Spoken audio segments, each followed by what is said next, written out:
Schedule is as thin can be. I have it in front of me, 2 meetings.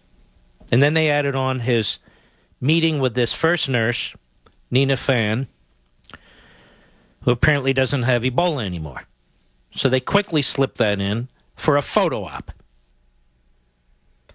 But they wouldn't allow the press to actually cover it.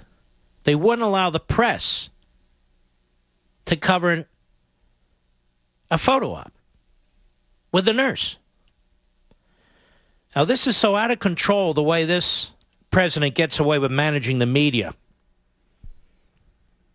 You know, there's a freedom of the press for a reason, and the press in this country are perfectly happy, except for a few voices, but the vast majority are perfectly happy.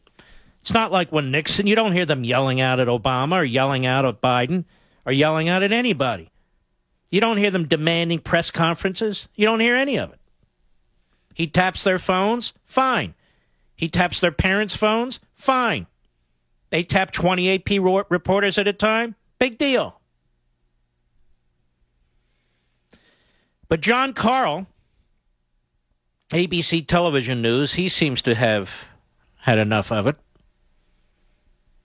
At the press event today, the spokes idiot, Josh Not Ernest, and Carl go at it a little bit over this photo op where the press is denied access. Cut one, go. I mean, this is an important meeting. Why ban reporters from this meeting? Why ban video cameras? I mean, countless other events in the Oval Office. There are this president, other presidents. You know, there are reporters present. There are television cameras present.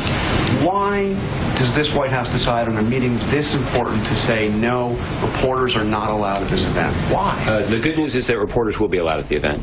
Your colleagues, the photojournalists, will be in there to take a photograph of the president greeting. There are no print reporters allowed. There are no television reporters allowed. There's no editorial presence. You're only allowing still photographers. Yeah. Many of you did have the opportunity to see her deliver remarks at the NIH upon her departure from the hospital. That's not an answer to my question. Why was this decision made? Because reporters did have the opportunity to see her speak already, and this is an opportunity for the president to greet her at the White House. Absolutely unbelievable. I'll tell you why, and you know why, John Carl. They didn't want any tough questions being thrown at Obama. It's that simple.